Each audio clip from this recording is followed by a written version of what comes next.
Assalamualaikum warahmatullahi wabarakatuh. Perkenalkan, saya Iin Kurnia dari SD Negeri 1 Ambal Resmi, calon guru penggerak Angkatan 11 Kabupaten Kebumen. Saya akan memaparkan hasil aksi nyata modul 1.4, yaitu tentang diseminasi budaya positif.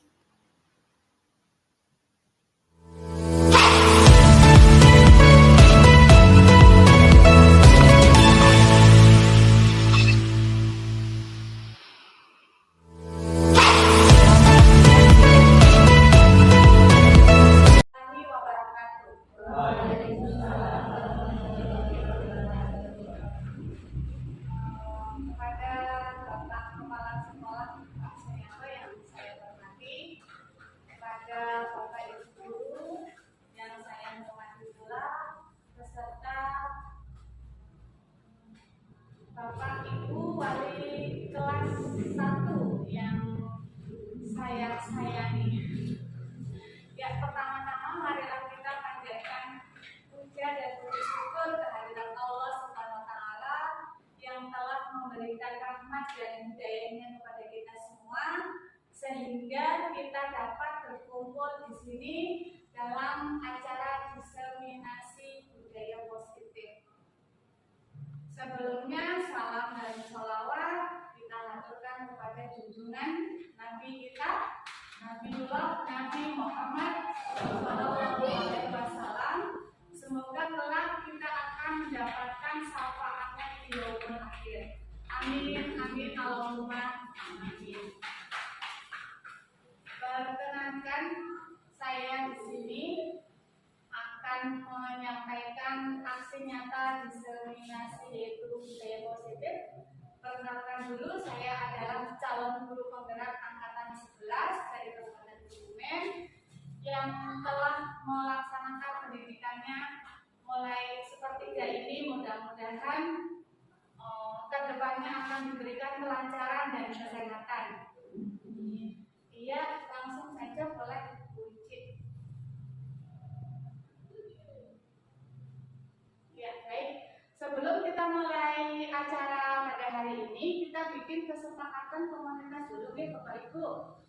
Untuk komunitas yang pertama yaitu menghargai yang sedang berbicara. Setuju nama Bapak? Setuju. Oke. Ya. Kemudian yang kedua, tunjuk jari atau angkat tangan jika ingin bertanya. Setuju? Setuju. Kemudian saling berbagi atau sharing. Setuju?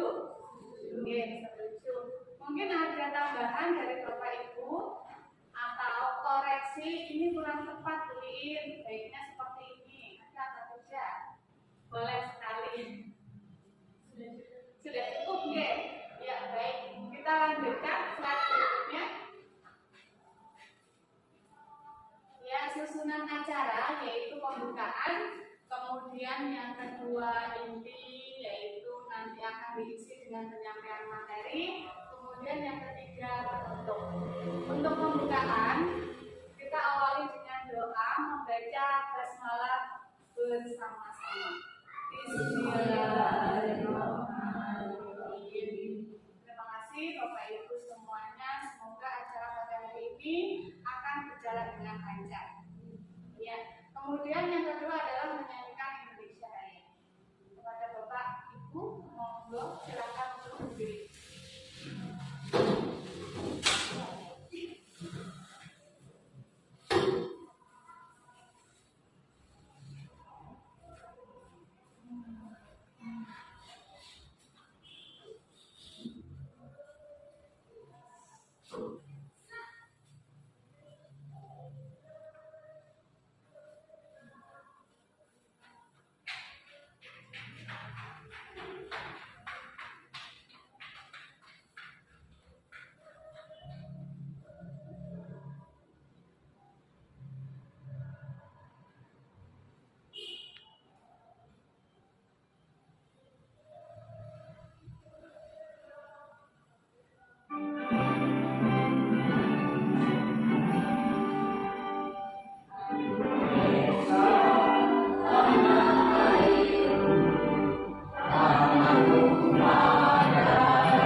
materi berikutnya yaitu inti atau penyampaian materi. Ya,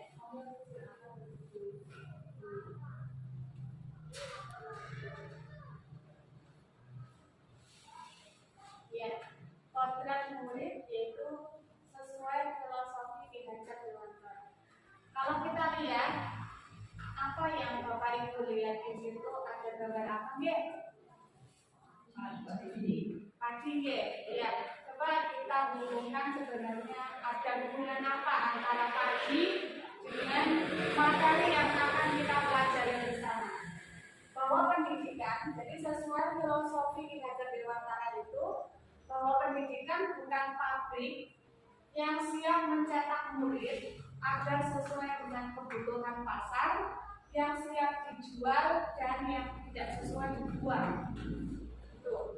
Kemudian murid juga bukan batu atau kayu yang siap dibentuk sesuka hati oleh pemiliknya. Betul apa betul nggih Bapak Ibu? Betul nggih. Kita tidak bisa memaksa anak, kamu harus jadi dokter, kamu harus jadi guru. Kita kan tidak tahu yang namanya anak itu kan mereka memiliki potensi masing-masing ya, yang kita sebagai orang tua tidak bisa memaksa. Kemudian murid kita ibaratkan seperti benih atau winih. Orang tua dan guru adalah petani yang merawat benihnya. Setuju nopo mboten Bapak Ibu? Setuju nggih bahwa kalau kita itu adalah seorang petani. Ya, bisa dilanjut. Seorang petani yang akan merawat benih yang kita tanam.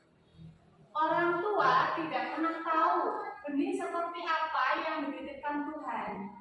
Ya enggak Bu? Iya. Yang dititipkan Tuhan. Penting bagi orang tua dan guru untuk menyediakan lingkungan yang subur untuk pertumbuhan benih sehingga benih tumbuh aman dan berkembang baik. Ya Pak tidak Bu? Iya. Kita selalu menginginkan anak kita nanti akan tumbuh sesuai dengan kodratnya ya. Di lingkungan yang baik, di lingkungan yang bagus ya Pak tidak. Pasti kita itu tidak menginginkan anak kita itu nanti bisa ada lingkungan yang mungkin narkoba. Mereka punya komunitas gitu kan ya. Kita kan tidak mungkin lah menginginkan anak kita itu terjerumus ke dalam itu ya kan. Iya. Untuk materi selanjutnya yaitu penting bagi orang tua dan guru untuk berusaha mengenali benih seperti apa yang dititipkan padanya. Karena setiap tanaman pasti berbeda proses bertumbuhnya dan caranya untuk bermanfaat bagi orang lain. Begitulah murid atau anak kita. Oke? Sampai di sini jelas nih Bapak Ibu. Kemudian kita lanjutkan lagi, ada tanaman yang bermanfaat melalui buahnya, ya Pak enggak? Iya. Namun ada juga yang bermanfaat melalui bunganya atau batangnya. Bunga mawar tidak bisa diubah menjadi mangga, ya Pak enggak Bu? Iya, tidak mungkin kecuali kita jin gitu ya. Kita ubah menjadi mangga atau sesuai yang kita inginkan. Pohon jati tidak bisa dipaksa berbuah durian yang mahal harganya.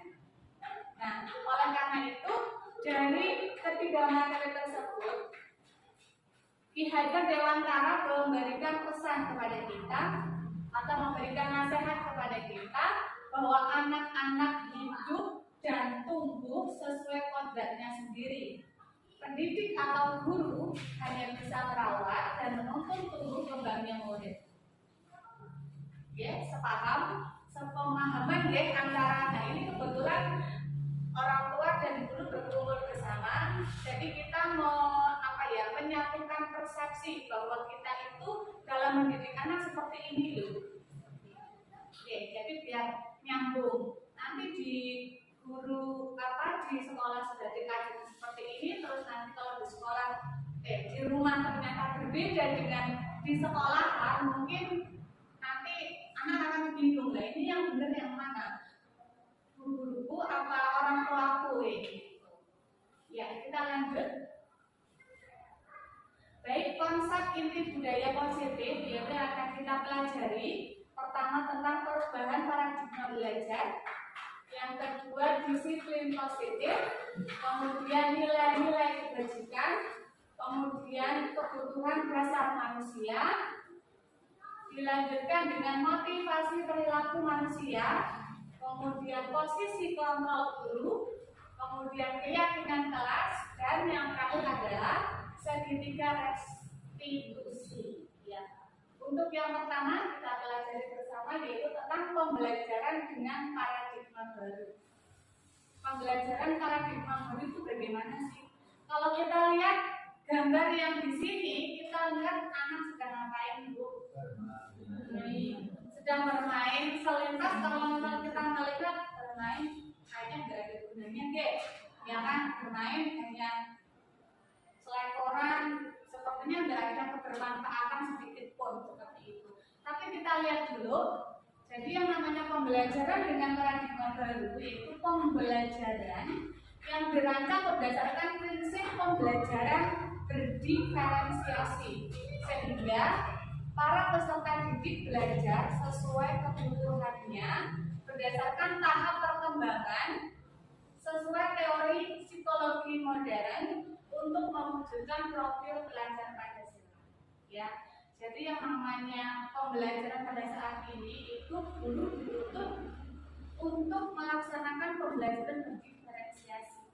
Pembelajaran berdiferensiasi itu pembelajaran seperti apa? Pembelajaran yang dilaksanakan sesuai dengan bakat dan minat anak. Jadi kalau misal anak sukanya audio, yang bisa mendengar, kalau yang sudah saya lakukan di kelas 1, biasanya saya suka tebak lagu. Jadi kan kalau di pelajaran SBK seni musik itu kan capaian pembelajarannya kelas 1 itu harus bisa menyanyikan lagu dari Sabang sampai Merauke. Kemudian sorak-sorak bergembira itu ada di capaian pembelajaran. Setelah saya mengajari mereka belajar bernyanyi, kemudian saya kasih pakai musik, tebak lagu yang nanti lagunya saja istilahnya karaoke lah. Iya, nanti tebak-tebakan. Nanti kalau misalnya saya begini, nah iya salah gitu. Ya seperti itu. Jadi pembelajaran berdiferensiasi itu pembelajaran yang menyenangkan bagi mereka, gitu, sesuai dengan bakat dan minat mereka. Kalau misal yang kinestetik, misal bergerak, dia harus ada alatnya. Seperti misal menyusun huruf, dia ada alatnya apa? Kemudian ini juga sedang belajar berhitung. Itu anak kelas 1, mereka sedang menghitung kartu mainan. Kartu mainan jelas mereka suka ya, karena itu alat permainan mereka. Mereka sedang menghitung 1, 2, 3. Jangan salah untuk ya Bu, di kelas 1 itu untuk semester 1 mereka sedang belajar menghitung 1 sampai 10. Belum sampai yang 20, 30 belum. Terkadang saja ada yang belum hafal angka 1, 2. Lebih parahnya lagi, nulis angka itu saja belum bisa. Jadi benar-benar guru itu menuntut tangannya angka 3 seperti itu, angka 2, angka 1. Begitu juga dengan belajar huruf. Belajar huruf nanti ada lagi yang kan kita huruf sampai berapa? Dari A sampai Z ya. Setiap hari saya punya target, pokoknya hari ini A, hari kedua B, C, dan selanjutnya. Ada yang memprotes saya, wali murid, katanya kok belajarnya seperti itu terus. Kita mau belajar apa kalau kelas 1 ya kan? Kelas 1 di semester 1 target kita adalah pengenalan huruf dan membaca. Nah kalau kita tidak mau belajar huruf, tidak mau belajar menulis, apa yang terjadi? di akhirnya nggak bisa ya kan, kecuali dia punya guru les sendiri, mau diajar di rumah sendiri, monggo seperti itu ya. Kemudian bisa kita lanjutkan untuk penjelasan lebih fokus lagi tentang pembelajaran berdiferensiasi.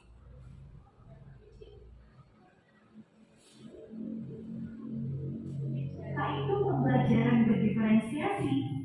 Pembelajaran berdiferensiasi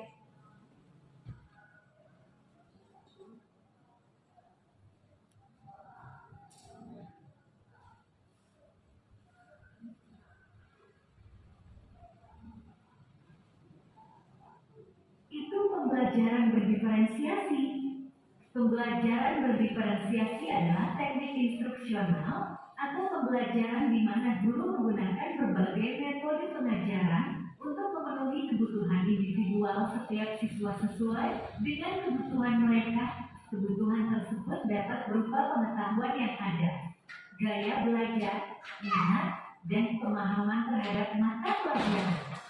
Pada dasarnya, pembelajaran berdiferensiasi memungkinkan setiap guru untuk bertemu dan berinteraksi dengan siswa pada tingkat yang sebanding dengan tingkat pengetahuan mereka untuk kemudian menyiapkan preferensi belajar mereka. Untuk itulah, maka pembelajaran berdiferensiasi ini memiliki tujuan untuk menciptakan kesetaraan belajar bagi semua siswa dan menjembatani kesenjangan belajar antara yang berprestasi dengan yang tidak berprestasi. Singkatnya, pembelajaran berdiferensiasi adalah proses pembelajaran yang dibuat sedemikian rupa sehingga siswa merasa tertantang untuk belajar. Tujuan utama dari pembelajaran berdiferensiasi adalah memberikan pengalaman belajar yang sesuai dan relevan bagi setiap siswa dalam kelas, sehingga setiap siswa memiliki kesempatan yang sama untuk berhasil.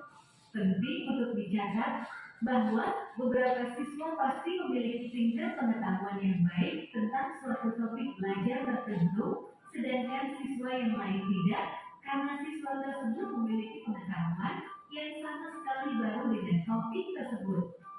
Selain itu, beberapa orang siswa juga memiliki kemampuan pemahaman yang lebih baik dan lebih cepat jika ia mendengarkan penjelasan gurunya secara langsung atau melalui audio. Sedangkan beberapa orang siswa lagi dapat belajar secara efektif apabila ia berpartisipasi aktif dalam proses pembelajaran, dan beberapa orang siswa lainnya harus menghabiskan waktunya untuk membaca sendiri guna mendapatkan pengetahuan secara utuh dan lebih lengkap. Selain itu, kita juga mungkin memiliki anak-anak yang senang belajar dan berkolaborasi dalam sebuah kelompok kecil, sementara beberapa anak lainnya lebih suka belajar secara mandiri. Ya, terima kasih. Itulah sekilas tentang pembelajaran berdiferensiasi. Semakin jelas nih Bapak Ibu. Ya, jadi namanya guru sekarang sudah dituntut banyak sekali. Kita harus benar-benar bisa melakukan apa yang diinginkan murid. Beda jauh sekali dengan dulu saya pada waktu SD. Ya, aku itu nggak loncat udah alhamdulillah. Kita lanjutkan, yaitu yang akan kita pelajari tentang disiplin positif. Disiplin itu, kalau kita mendengar kata disiplin, seolah-olah seperti apa ya? Kita seperti orang berbaris, harus siap, harus tepat waktu dan lain sebagainya gitu ya. Coba kita pelajari terlebih lagi apa itu kata disiplin, juga sering dihubungkan dengan hukuman. Ya Pak Guru, iya, kalau terlambat nanti dihukum dan dilakukan orang lain untuk mendapat kepatuhan. Diana Goslan menyatakan bahwa arti dari kata disiplin berasal dari bahasa Latin, yaitu disiplina, yang artinya belajar. Pernyataan Diana sejalan dengan pemikiran Ki Hajar Dewantara. Disiplin diri adalah cara kita mengontrol dan menguasai diri untuk memilih tindakan yang mengacu pada nilai-nilai kebajikan yang kita hargai agar tercapai tujuan mulia yang diinginkan. Gimana Bapak Ibu? semakin paham apa semakin coba nanti lama-kelamaan kita paham, oh jadi yang namanya disiplin itu seperti ini. Lanjutkan Mbak. Ya, disiplin positif. Coba kita lihat itu gambar apa? Anak sedang pikir ya. Ya. Saya lihat di sini ada penglihatan berbeda. Biar seimbang antara kanan dan kiri. Ya. Disiplin mengacu pada disiplin diri yang memiliki tanggung jawab terhadap apa yang dilakukannya berdasarkan nilai-nilai yang diyakini. Jadi setiap anak itu kan dia mempunyai tanggung jawab. Salah satunya dia itu punya tugas piket, ya kan? Misal Ani, dia tugas piket di hari Senin. Nah, berarti dia harus punya kesadaran sendiri bahwa saya itu piket tuh hari Senin. Nah, untuk melaksanakan disiplin itu kita harus bagaimana? Kita harus berangkat basic, ya enggak? Kemudian membersihkan yang menjadi tugasnya, entah itu menyapu, entah itu mau mengelap meja dan lain sebagainya. Kita lanjutkan, disiplin positif merupakan salah satu penerapan disiplin yang bertujuan untuk menumbuhkan kesadaran serta memberdayakan peserta didik tanpa imbalan, penghargaan atau reward, ancaman atau hukuman.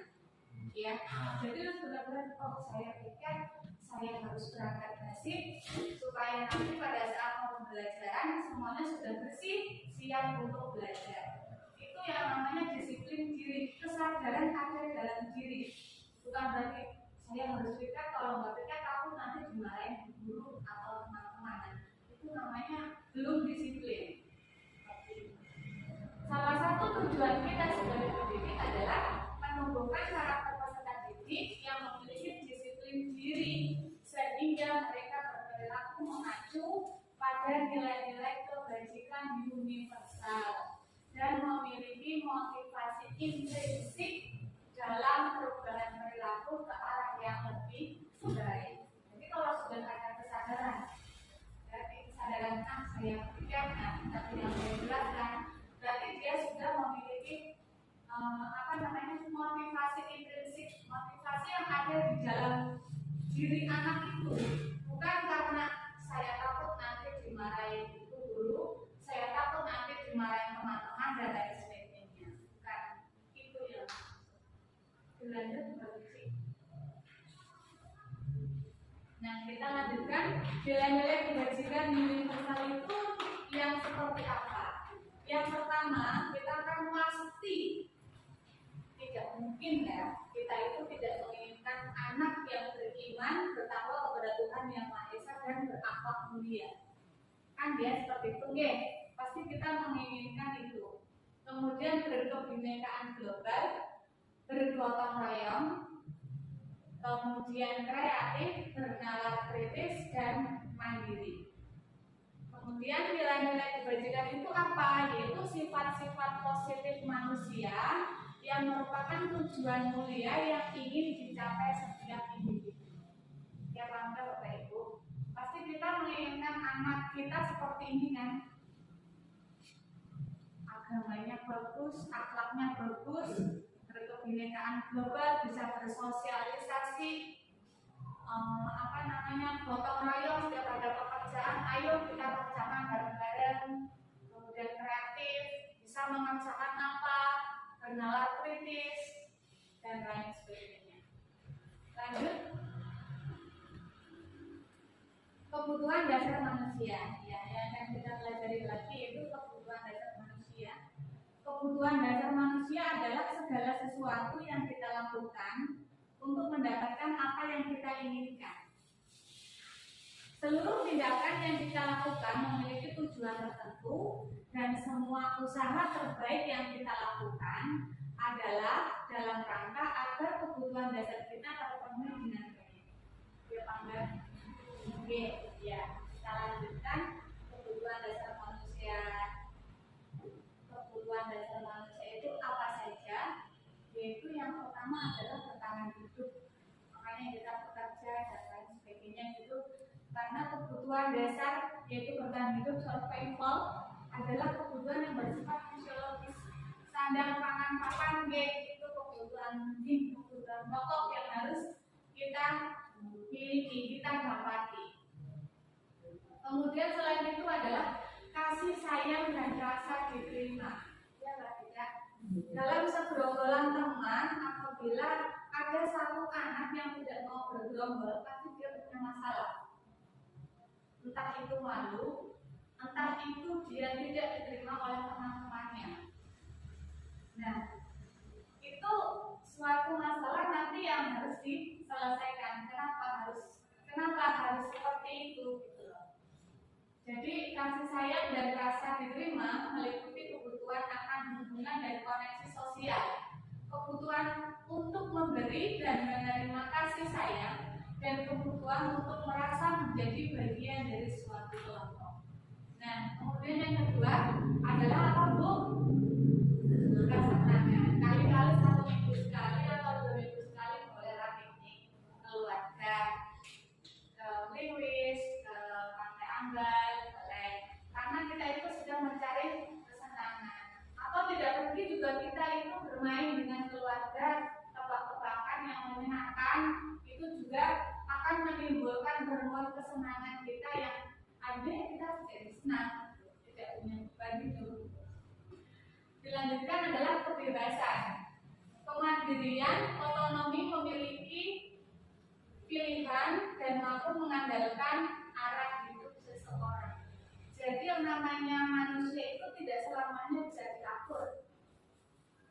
Ya, kamu kan nggak bisa kan? Karena sebenarnya kita itu sebagai manusia ingin bebas, tidak bisa kita diatur seluruhnya oleh orang lain.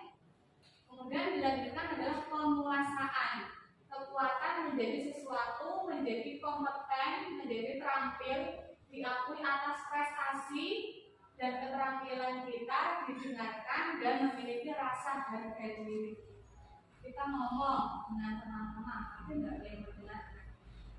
Pasti kita punya perasaan gimana gitu ya kan? Kita di WA group bisa usul gimana nih kalau kita jalan-jalan ke pantai tapi nggak ada yang respon. Ini gimana?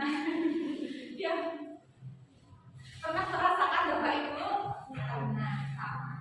Ya, lanjut.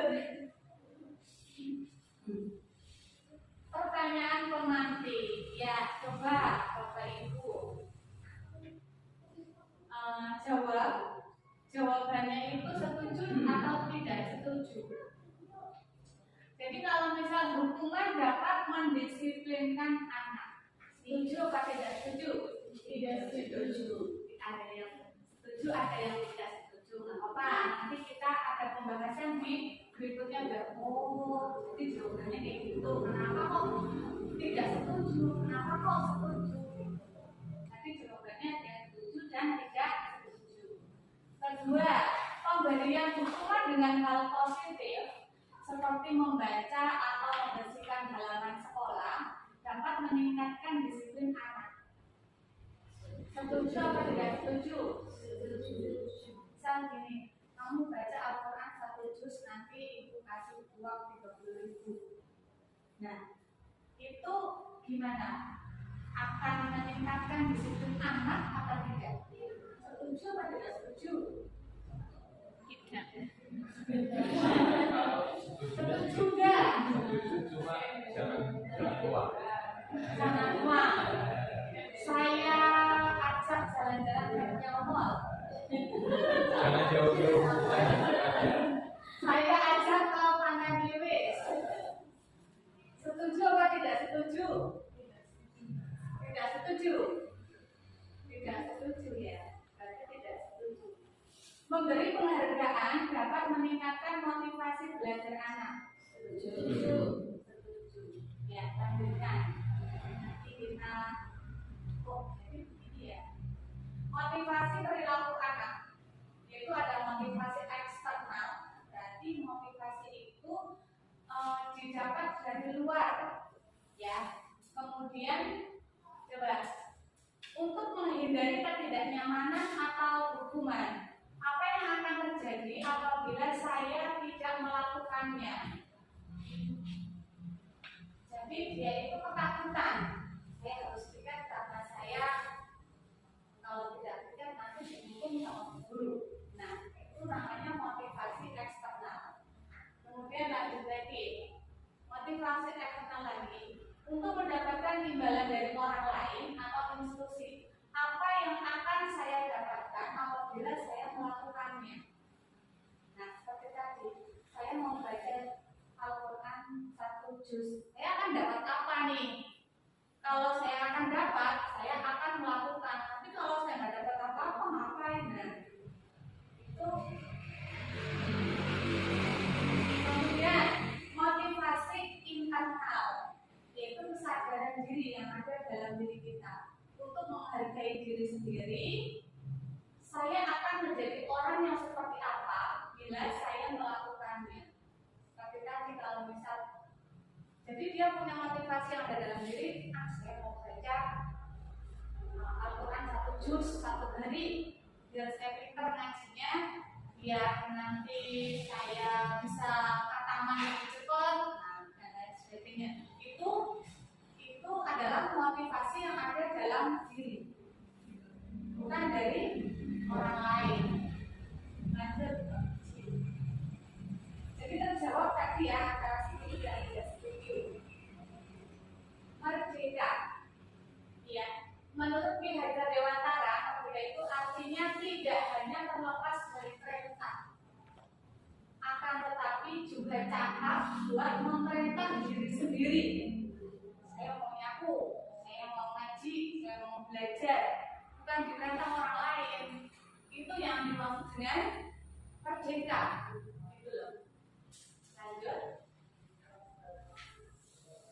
Nah, selanjutnya kita akan belajar mengenai posisi kontrol. Posisi kontrol itu, ini posisi kontrol guru, ya. Jadi nggak apa-apa, orang tua juga nanti bisa melakukannya di rumah. Tidak hanya ini untuk guru, tetapi kita itu memang dikumpulkan menjadi satu forum supaya kita itu bisa bersinergi. Jadi sama antara orang tua dan guru. Posisi kontrol yang pertama yaitu penghukum, kemudian yang kedua pembuat rasa bersalah, kemudian teman, pemantau, dan yang terakhir adalah manajer. Ya, kita itu terapkan, kita tanya pada diri kita sendiri, kita itu termasuk posisi kontrol yang mana dalam menghadapi permasalahan anak, gitu ya. Penghukum itu patuhi aturan saya atau awas. Nah, itu biasanya seperti itu. Kalau kita itu sebagai penghukum, tidak lagi dengan membuat rasa bersalah. Ibu sangat kecewa sekali dengan kamu. Nah, kalau murid mendengar gurunya seperti itu, kira-kira gimana? Dia langsung sedih, merasa bersalah kan? Guru marah gitu, ya kan? Kemudian teman, ya sudah, kali ini tidak apa-apa. Oh, berarti kata-katanya jangan kasar, karena teman, gitu kan? Ya sudah, kali ini tidak apa-apa, nanti ibu bereskan. Dia membuat masalah, tapi si guru itu membantu menyelesaikan masalah itu tanpa dia bertanggung jawab atas masalah yang dibuat. Kemudian kira-kira anak seperti itu jadi gimana? Jadi kan gurunya kan seperti kayak gitu. Kira-kira anak jadi gimana? Iya, harus dari tanggung jawab. Nanti guru orang masalah dan nanti buku nggak apa-apa. Nanti juga guru yang beresin. Nah itu takutnya nanti akan menjadi karakter dan berlanjut seterusnya. Iya, kemudian pemantau. Sanksi atau kuensinya apa? Jadi kalau misal guru menjadi pemantau atau orang tua juga bisa jadi pemantau, itu kalau anak membuat kesalahan, konsekuensinya apa? Lanjut kemudian manajer. Kalau kita menjadi manajer, yaitu apa rencana kamu untuk memperbaiki hal ini? Jadi yang namanya itu antara guru dengan anak pada saat anak mendapatkan masalah, duduk bersama, ngobrol, yang pada akhirnya kamu kan sudah melakukan hal seperti ini. Kamu kalau seperti itu salah atau tidak? Iya salah Bu Guru. Nah, tanya, lalu apa rencana kamu untuk memperbaiki hal ini?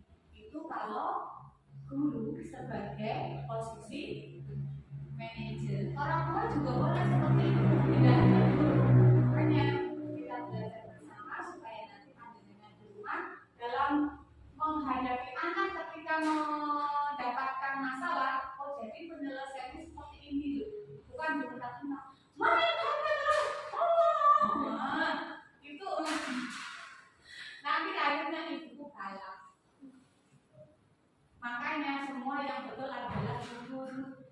Kalau mama di rumah galak, makanya kadang kan ada yang percaya, ada yang bukan percaya. Ada apa ya? Maksudnya anak itu lebih percaya dengan gurunya daripada sama orang tuanya sendiri. Bukan kata guru seperti ini. Pernah nggak alami kayak gitu? Ya, sama. Kemudian kalau penghukum menggunakan hukuman fisik ya, membuat bersalah menggunakan keheningan, teman, hubungan baik yang terjalin, kemudian memantau peraturan, lebih ke peraturan. Kemudian manajer guru berbuat sesuatu bersama dengan murid untuk mempersilahkan bertanggung jawab dan menemukan solusi permasalahan sendiri. Jadi guru itu membantu bagaimana untuk menyelesaikan masalah yang dia hadapi. Lanjut Pak Wiji.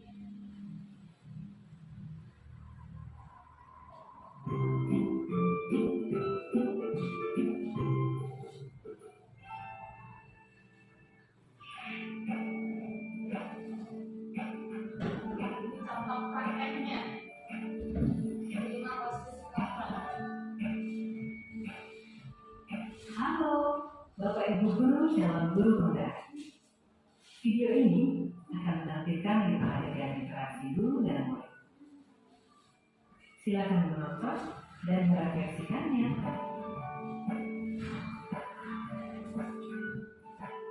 Apa perbedaan guru ABCDE? Pagi anak-anak, silakan PR yang kemarin diberikan diletakkan di meja. Atau kamu sudah mengerjakan belum? Belum kelihatan kayaknya. Kamu selalu ya mengerjain PR. Sekarang kamu duduk di depan, lalu tulis. Saya berjanji tidak akan mengulangi lagi. Saya berjanji akan berusaha menjadi murid yang rajin belajar sampai pelajaran saya selesai. Penghukum ya, Bapak Ibu. Pagi anak-anak, hari ini ada tugas ya.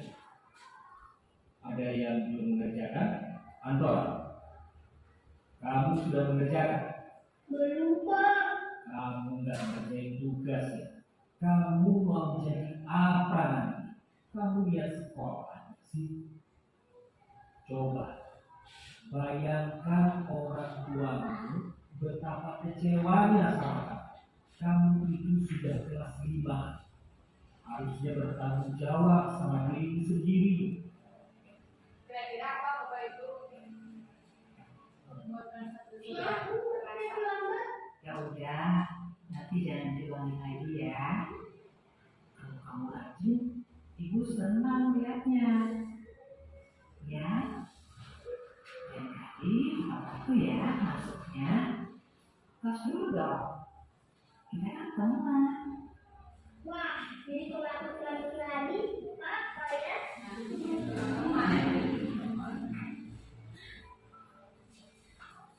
Kamu kok nggak pakai baju olahraga? Bapak catat, kamu sudah 3 kali loh nggak ikut olahraga bulan ini. Iya, Pak. 3 kali berarti saya dapat vaksin, Pak.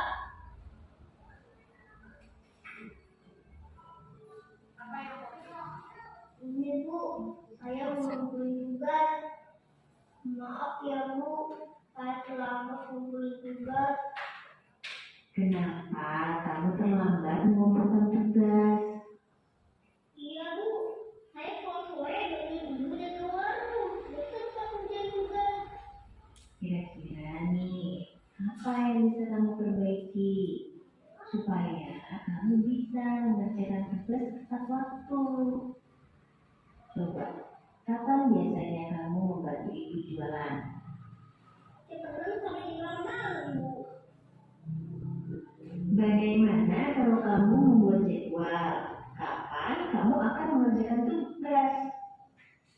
Oh gitu ya Bu, coba deh Bu, terima kasih Bu.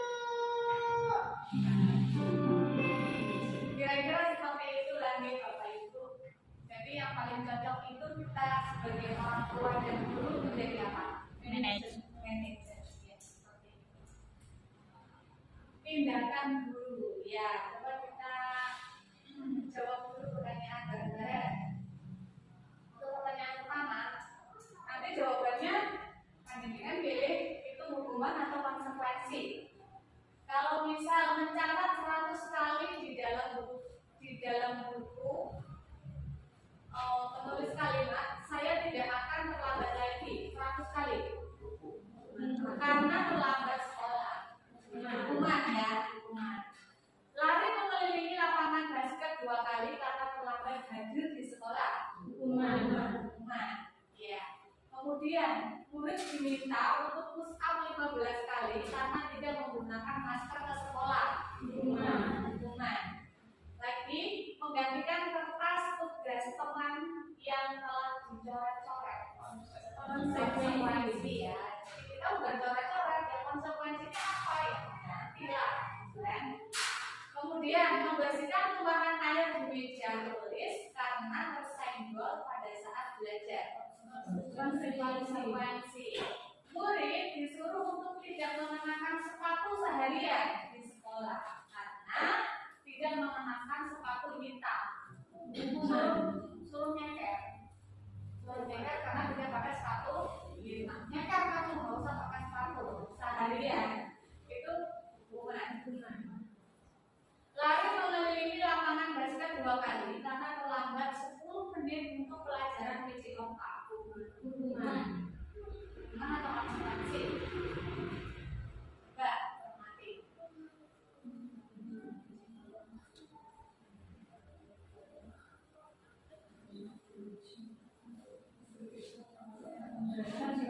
Sepuluh menit terlambat pada pelajaran PJOK.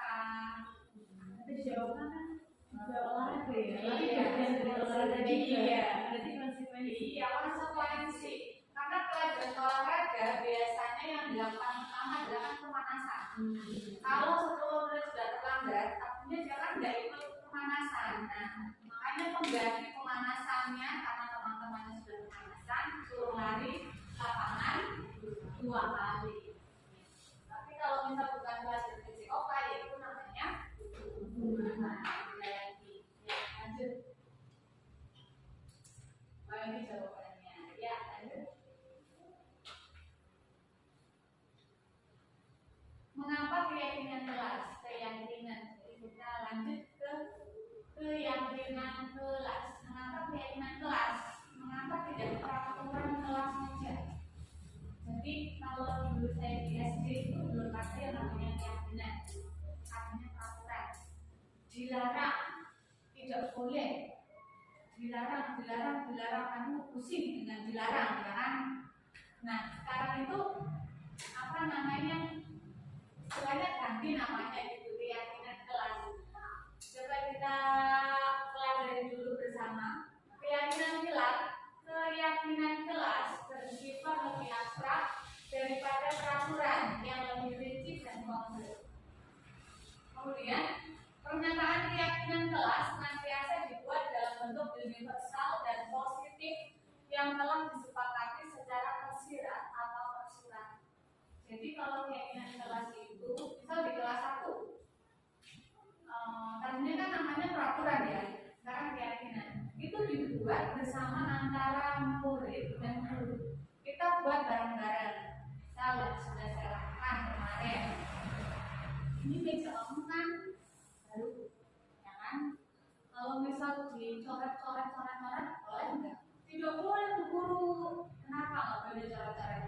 nanti jelek. Nah, itu sudah secara tidak langsung kita itu sudah membuat aturan. Berarti supaya meja kita itu tetap bersih, berarti harus diapain? Harus dijaga Bu Guru. Nah, berarti kita bikin kesepakatan kita ya, menjaga kebersihan meja. Itu satu udah jadi seperti itu. Jadi kata-katanya bukan dilarang mencoret-coret meja. Kayaknya enak mana? Dilarang mencoret-coret meja atau jaga kebersihan. Nah, itu ya perbedaan. Dulu namanya peraturan, jadi sih artinya sama ya, tapi penyampaian kepada anak dan kayaknya tuh dirasakan lebih enak mana seperti itu. Keyakinan kelas sebenarnya tidak terlalu banyak, apalagi kelas 1, sehingga mudah diingat dan dipahami oleh semua warga kelas. Jadi semua anak paham bahwa oh nanti ini bisa harus dijaga. Keyakinan kelas sebaiknya sesuatu yang dapat diterapkan di lingkungan.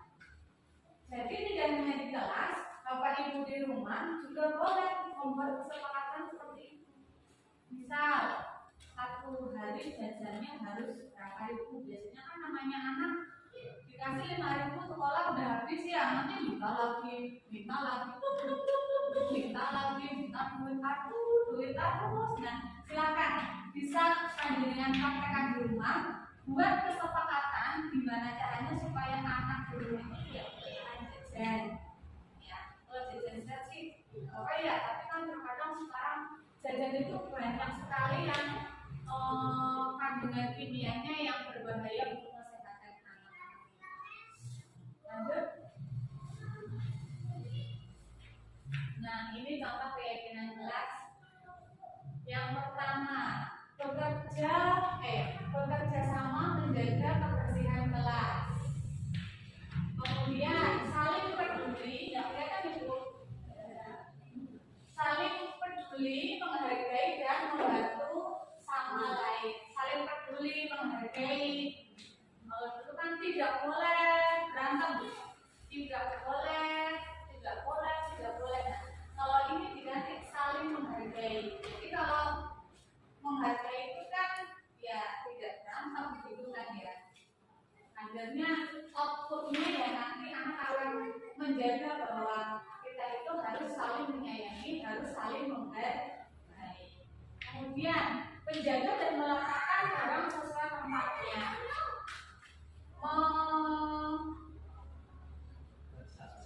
Mengerjakan tugas tepat waktu. Tepat waktu dan aktif di kelas. Kalau dulu kita tidak boleh terlambat, harus hadir sebelum 15 menit sebelum pembelajaran dimulai. Kayaknya serem. Ya, lanjut. Kalau ini lebih enak deh. Ya, keyakinan kelas. Segitiga restitusi. Segitiga restitusi itu apa? Yaitu proses menciptakan kondisi bagi murid untuk memperbaiki kesalahan mereka, sehingga mereka bisa kembali pada kelompok mereka dengan karakter yang lebih kuat. Itu education tahun 2004 ya. Nah, segitiga restitusi tahapannya ada 3, yaitu yang pertama menstabilkan identitas. Pada saat anak mendapatkan masalah, kita stabilkan dulu identitasnya, mengubah identitas anak dari orang yang gagal karena melakukan kesalahan menjadi orang yang sukses. Setiap orang pernah melakukan kesalahan. Jadi awal mula pembicaraan kita kepada anak pada saat kita menstabilkan identitas itu seperti itu. Kita itu seolah-olah ya memang kita juga pernah salah kan deh. Tidak mungkin kita itu tidak pernah punya salah. Iya, kita bisa melakukan ini. Kemudian yang kedua yaitu memvalidasi tindakan yang salah. Setiap tindakan kita dilakukan dengan suatu tujuan. melakukan sesuatu pasti punya tujuan.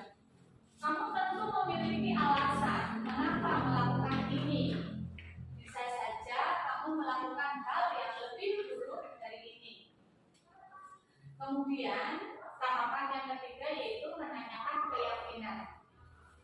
Identitas sukses telah tercapai, tingkat laku yang salah telah tervalidasi, dan menerapkan nilai-nilai yang dipercaya. Kamu ingin menjadi orang yang seperti apa? Jadi akhir kalimat pada saat kita melakukan segitiga restitusi kepada anak yang mendapatkan masalah, kita kembalikan lagi ke anak. Kamu ingin menjadi orang yang seperti apa? Atau kesepakatan apa yang telah kalian sepakati bersama? Saat di kelas 1 terjadi perkelahian. Guru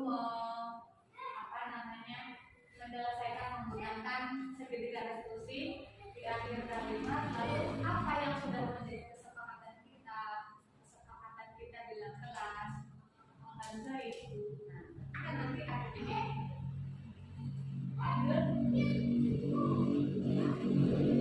praktik segitiga restitusi ya. Jadi kemarin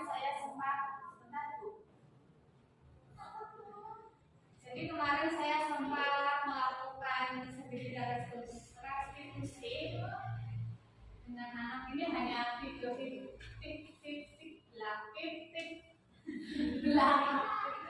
bener nggak kata-kata saya? Bener nggak Kak Mandri?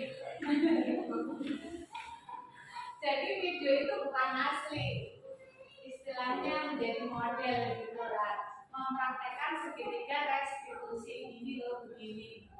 Iya, biar kita itu ada gambaran gimana sih menyelesaikan masalah menggunakan tahapan segitiga restitusi. Nama juga menggunakan samaran.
Ya.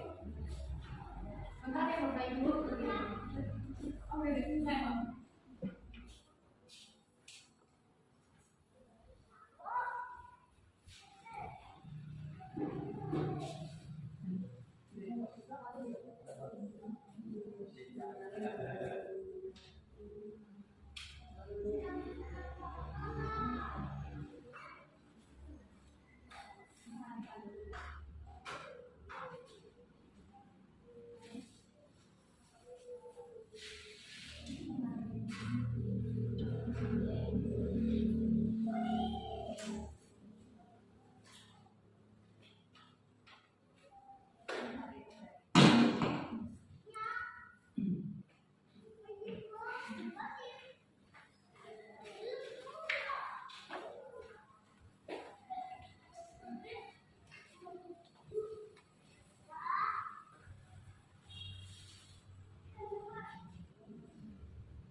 Fadil, tadi Bu lihat kamu marah-marah ya sama Faiz. Iya Bu, habisnya saya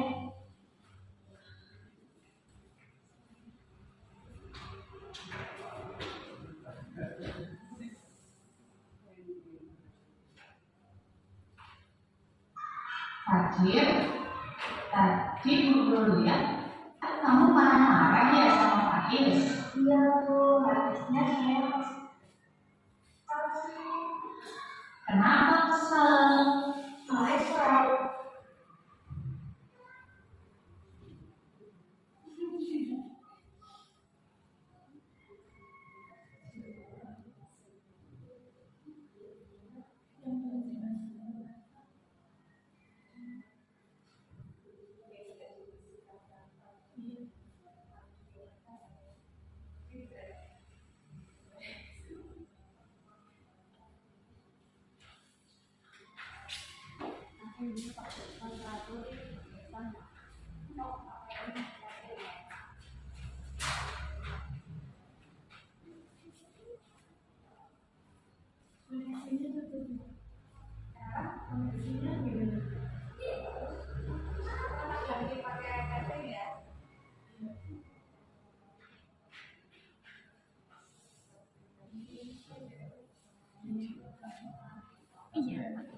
Tapi itu dimasukkan ke tanda aja. Iya, iya di edit. Fadil, tadi Bu lihat kamu marah-marah ya sama Faiz. Iya Bu, habisnya saya kesal sih. Kenapa kesel? Faiz selalu mengganggu di saat saya sedang mengerjakan tugas.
Fadil, tadi Bu lihat kamu marah-marah ya sama Faiz. Iya Bu, habisnya saya kesal sih. Kenapa kesel? Faiz selalu mengganggu di saat saya sedang mengerjakan tugas. Oh begitu, ya wajar lah kalau kamu kesel. Kalau ibu jadi kamu juga pasti akan begitu seperti kamu. Lalu apa yang kamu lakukan kepada Faiz? Saya menghadapi saya menghadapi Oh begitu, pasti kamu melakukan itu ada alasannya kan? lalu masa saya jam saja saya kan jam asyik mengerjakan tugas. Iya, wajar kalau kamu marah di saat kamu diganggu Faiz padahal kamu sedang mengerjakan tugas. Tapi guru menghargai kamu karena kamu tidak berbuat yang lebih buruk lagi dari ini.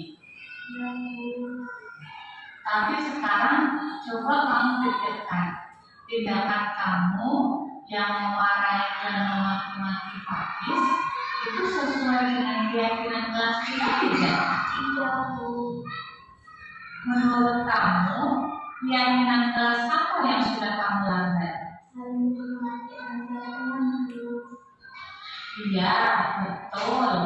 Menurut kamu saling menghargai antar teman itu penting tidak?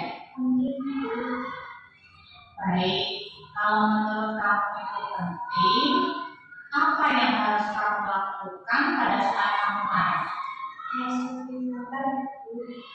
Kamu bersedia menyelesaikan permasalahan ini?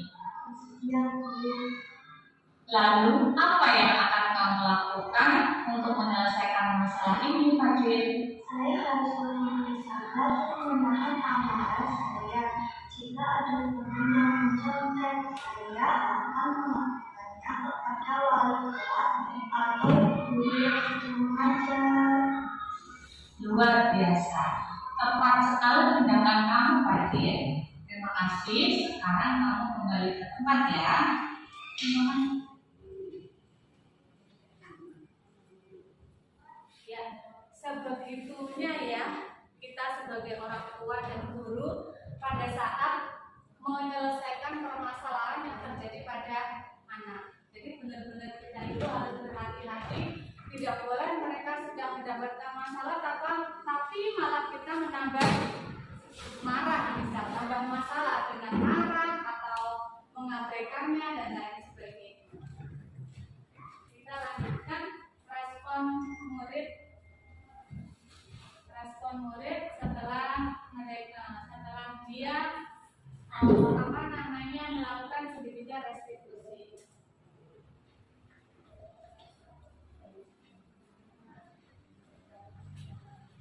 Assalamualaikum warahmatullahi wabarakatuh. Nama saya Fajrin dari kelas 4 SDN 1 Negeri 16. Saya senang sekali diajak diskusi bersama guru Ibu Kurnia untuk mengendalikan amarah saya selaku teman saya di kelas. Saya harus banyak belajar bersabar dan dapat menghormati teman-teman.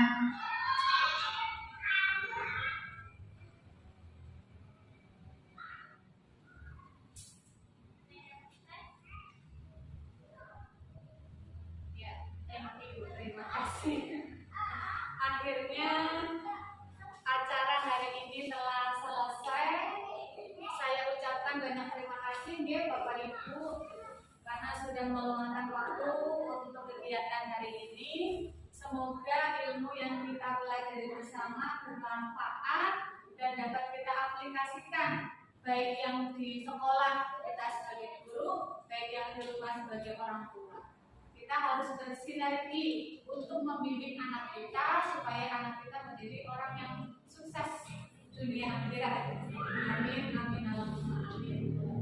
Baik, terima kasih Bapak Ibu. Untuk saya akhiri. Wassalamualaikum warahmatullahi wabarakatuh. Assalamualaikum warahmatullahi wabarakatuh. Saya Yuni Latifah. Saya berterima kasih kepada Bu Iin Kurnia yang telah memberikan bimbingan kepada saya terkait dengan disiplin positif. Saya sebagai seorang guru merasa termotivasi dan tercerahkan. Saya ingin mengaplikasikan disiplin positif ini di dalam kelas dan murid-murid saya. Sekian, wassalamualaikum warahmatullahi wabarakatuh.